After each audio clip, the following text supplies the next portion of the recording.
this metalkillerist, and doing a full-size podcast. I know you guys have been, hearing like, 14-minute, 10-minute, there's a couple songs on it here and there, but now today we're really gonna get into some good stuff. If you guys aren't familiar with Full Metal Jackie, that's she has like a 2-hour long, just podcast radio, and that's what I kind of want to get the vibe from, so this probably won't be as long as that, because I don't want to sit here talking to my dad like this, but no. So yeah, let's kind of get started here. And the first song you just listened to was Death's Flattening of Emotions by Off Human, which was definitely ahead of its time, wouldn't you say? Absolutely, it sure was. The production and just the whole cover and everything, it just really fit into that time zone. I really like that.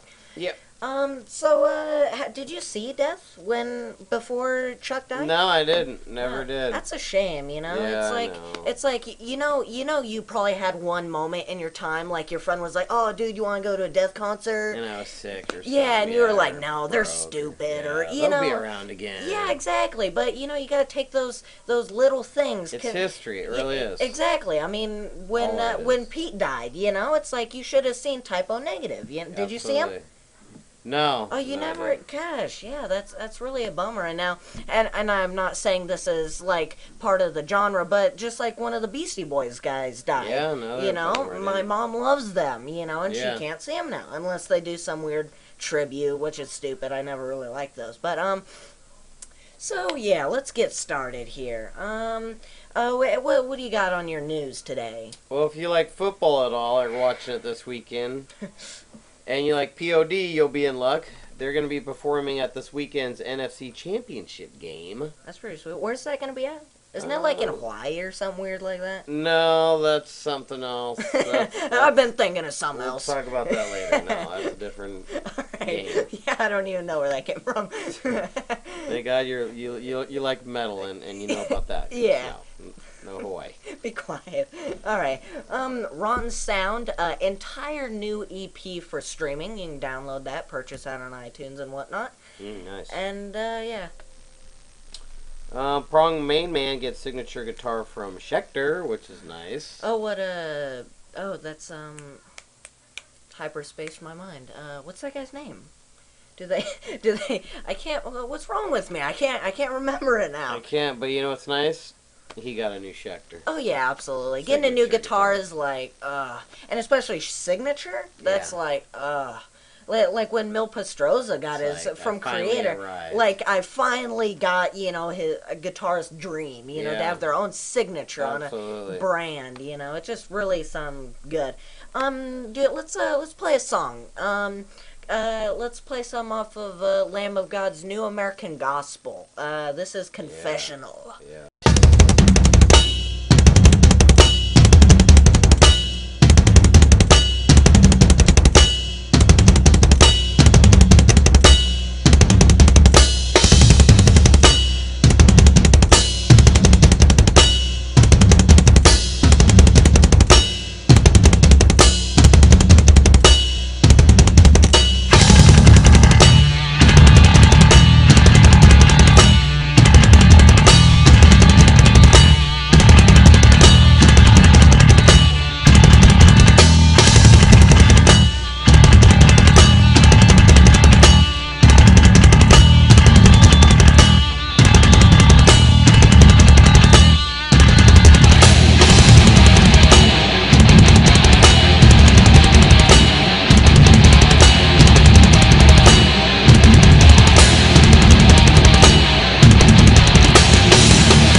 guys, we're back.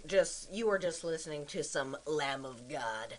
And you were just at a Lamb of God concert, weren't you? Absolutely, yeah. I got to see him. Yeah, it was a fantastic show. Got to see Randy and Mark, Willie, yeah, all them guys. It was fantastic. Pretty sweet.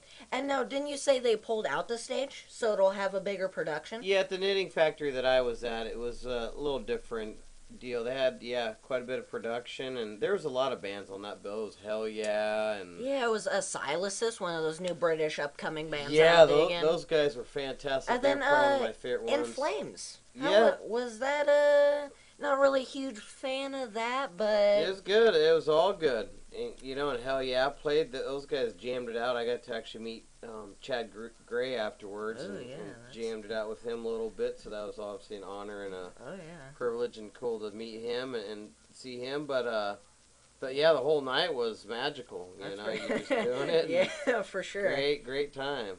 Great time. Oh yeah, absolutely. And were you happy to see Heck Yeah, or because Hatebreed was on the first part? Would you like to sing Hatebreed then Lamb of God, or Heck Yeah then Lamb of God? You know, it happens in tours. Sometimes not all of them can do the whole leg. They do break off, do other little things. Yeah. But Hell Yeah. I mean, obviously, seeing Hatebreed to me would have made more sense. But Hell Yeah plays like harder and faster. Oh yeah, especially with Vinny on drums and stuff. Especially, and I think the people they were around and the commodity that they were, distilled upon, I think they really, they had to bring it harder and faster, and they definitely did. It was, like I said, it was a great night, and everybody pulled their own weight for sure. Oh yeah, I mean when you're an opener for Lamb of God, you got to push, you got to do that extra thing, because they're gonna blow you out of the water. Let's play that song like 3 seconds faster than we did before. Oh yeah, because you got to really push that length. Absolutely.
bring it down. Like this motherfucker, like a Roman candle. Burn this bitch straight to the ground. Let's not worry about consequence. If it's standing, we'll bring it down.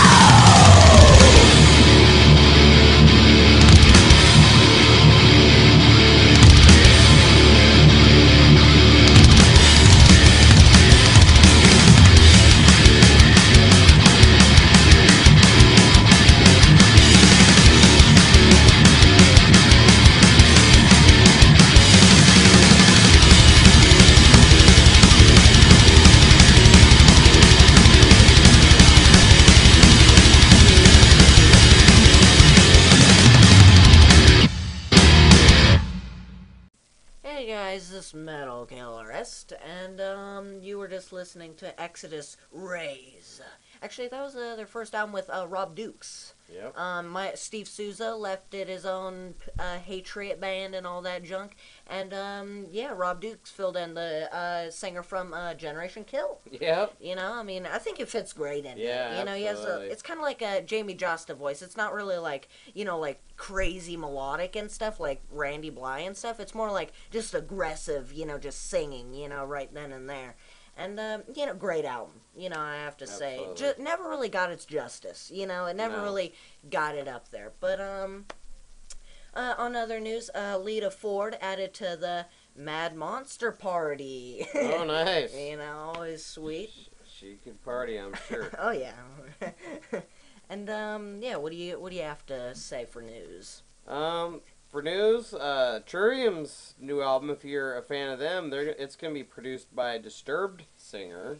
You know, I'm really not gonna... Not a big fan of that? No, I kinda, mean, I kind of dug... hesitant on what it's going to sound like. I mean, I kind of dug their last album a little bit, but I don't really... Their guitarists are, like, great. They've gotten, you know, tons of... Very talented. Very talented, but not... I mean, I think they could use that a little bit more, you know? I mean, that's just me, you know? I mean, I'm just saying that, but... Yeah, it's just kind of a weird thing. I mean, I don't really... I mean, that's cool that they're doing that. You know, good for them. But, you know, it's just one of those things, you know? Yeah. Well, how do you feel about heel plates? You know,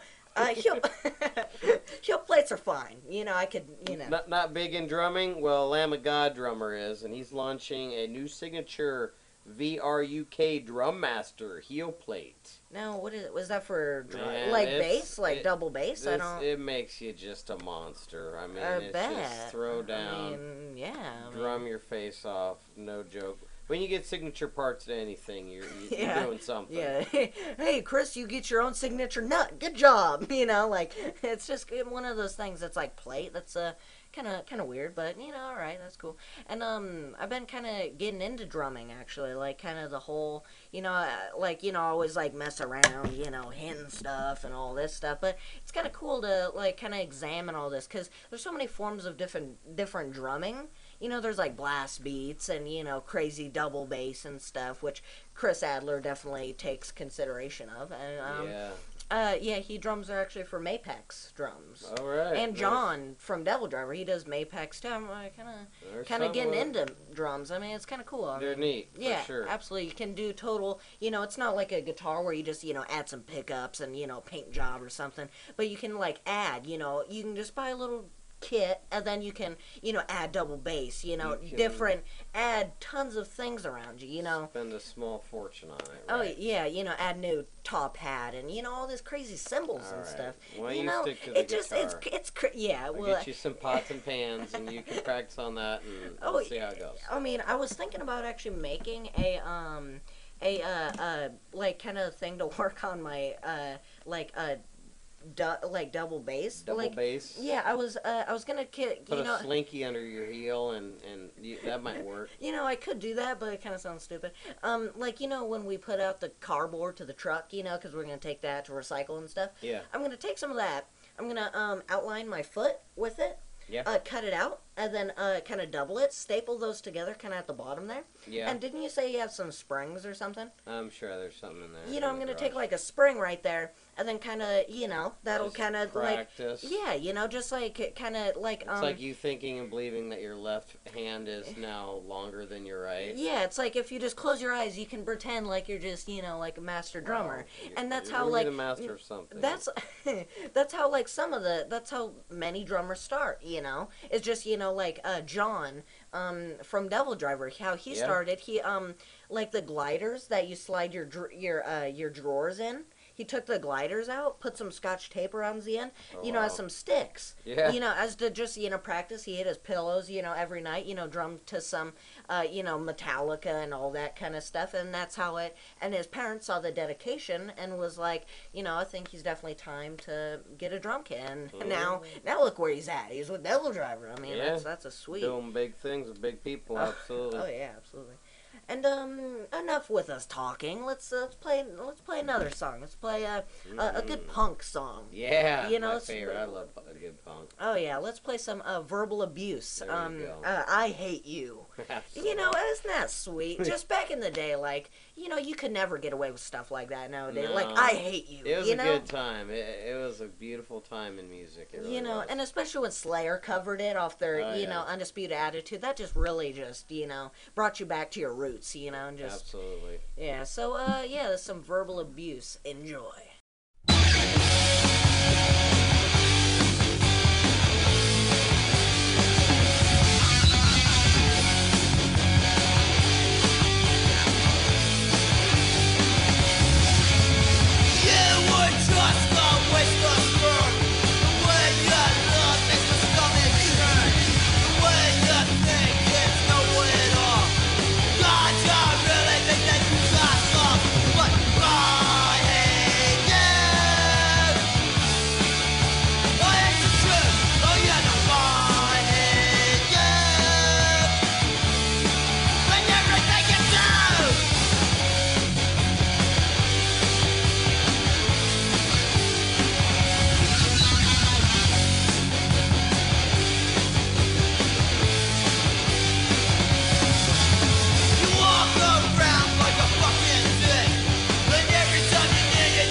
Hey guys, this is Metal Killerist, and you are just listening to Verbal Abuse.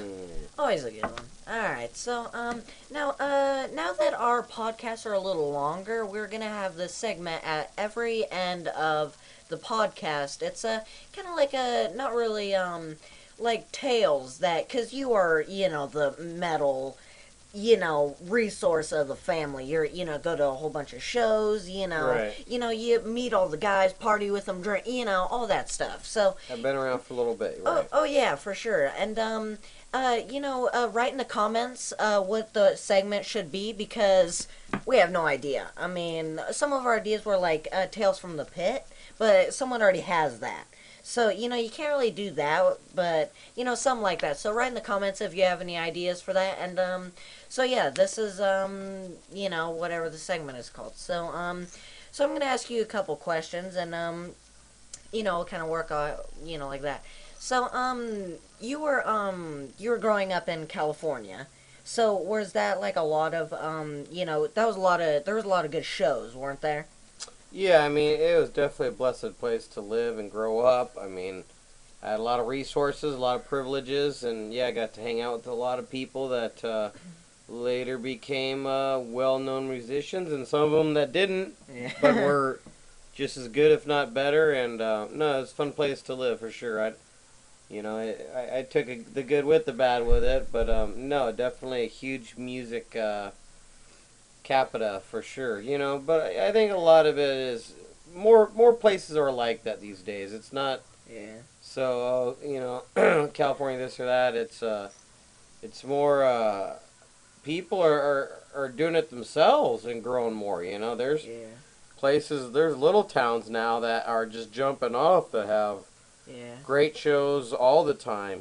So And and you're in California, you're more northern California, Sacramento, Roseville type stuff like that. So, and you were right next there was the Bay Area thrash metal scene. How yeah. was that like growing up? Like knowing in the '80s, like Slayer was coming out, Metallica, stuff like that. How was that growing up? Like feeling like that? Like there's something revolutionary about to come. Yeah, no, I was blessed and privileged. I still am when I go to a show, Yeah. but I definitely I've realized it even then. I didn't take it for granted by no means. It was always something that meant a lot to me that no one else understood. And, Yeah. and it was good. It was a very good time for music. But, it's a very good time for music again, especially metal. Metal's come back around, and it is it's a huge, growing, powerful force right now. That's for sure. Yeah, and like I was talking with David Sanchez of Havoc, Yeah. it's like I like that because it's like a new generation of thrash metal, death metal. It's Yeah. it's cool to see them have those influences. When it was like Slayer, oh yeah, it is Black Sabbath and all this, but it's cool to see that have a new generation of people doing that. Yeah. And No, it's for like sure. growing up in Florida, like there was the death metal scene, with Deicide, Obituary, Death, that kind of stuff. So, what was your first concert that you went to? My first concert, it was Iron Maiden, and Anthrax opened up for him. It was at Arco Arena in Sacramento, and it was a friend of mine's Mikey's birthday, and when we all went into a limo, it was his birthday Ooh. party, and yeah, it was quite the night for my first show. I don't even think I was about 11 or 12. Things were just different back then. You could go to shows and be all right, and Yeah. it was just a different time. But yeah, that was my first show, my first pit. My Wow. first really everything. As soon as I got there, it just felt like home and Kind of changed your life, huh? changed my life. Absolutely, I've been going ever since for sure. That's pretty sweet. And what? You didn't go any backstage or anything crazy like that? No, that came mostly later on. When Yeah. I got older and knew more people, and Yeah. you know, Yeah, it was cool. Like back in the day, you can jump on stage, do like crazy stuff and then jump back off. But now it's more, security, blah. Now that Randy and his incident, it kind of more, security type. Is that good or bad? I think it's good to a certain extent, but I don't know. I mean, the guys are there to have a good time, get a little rowdy and, have a good time. But, I guess it is better that the band has their own personal spot, not, crazy guys, not wondering what's behind you and, what they're doing and stuff like that, which, I could It's see. just a different day and age these days. People take things too far. Yeah, Dimebag was the first one that really changed. would Yeah. change that for everybody. Now it's just, weird issues. But once again, though, I'm still the same person. I don't believe that you gotta change rules and change huge, beef up security and stuff. But I also believe in, don't let a couple, bad eggs spoil your omelet. Yeah. That's what I'm saying. Yeah. Don't blame. Just people will always do stupid stuff from the day of time, till the end of man. There's always gonna be a couple of us who try ruining it for everybody else, and I think if we don't buy into that as much, or you know, ruin it for everybody else, and feed so much into that. They're all just rare incidences from insane lame ass people, and that's about it. You know, you shouldn't. I don't know. That's how I feel about it. Yeah.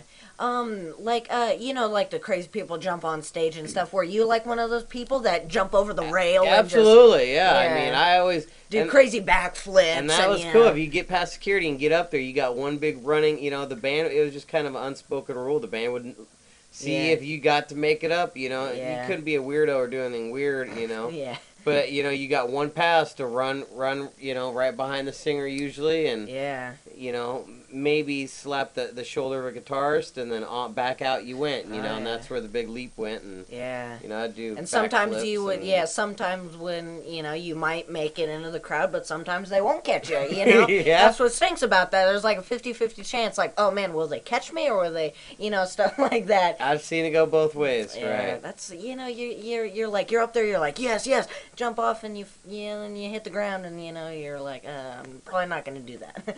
So that hurts. What was your second concert like after you went to Maiden and Anthrax? Like, did you like change your perspective at all?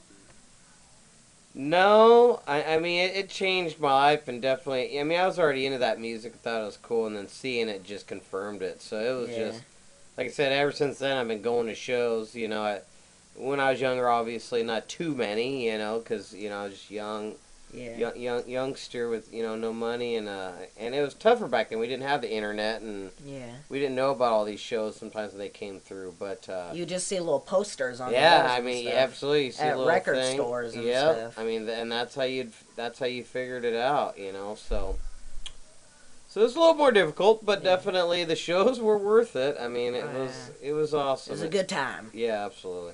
And so that'll wrap up another podcast. You know, got to hear a little of his, you know, life story and how he's grown up in California and whatnot. And you know, shows and all that junk. And so I want to thank Explicit Streetwear for sponsoring my clothwear. Yeah, gotta thank our sponsor, absolutely. Oh yeah, and definitely an honor. And you know, I want to thank my parents and all that. And here, we should probably plug their website. It's Explicit Streetwear at itsy.com. Go there, and we have shirts now.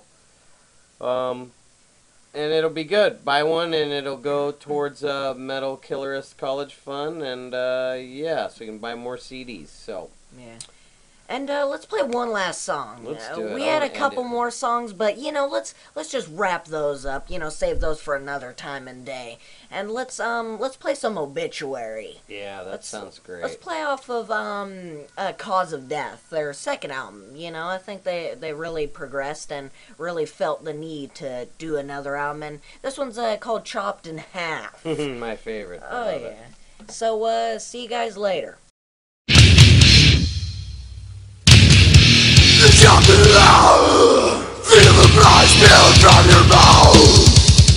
Rotting waves come dancing, feel the storm taking on. Breathe.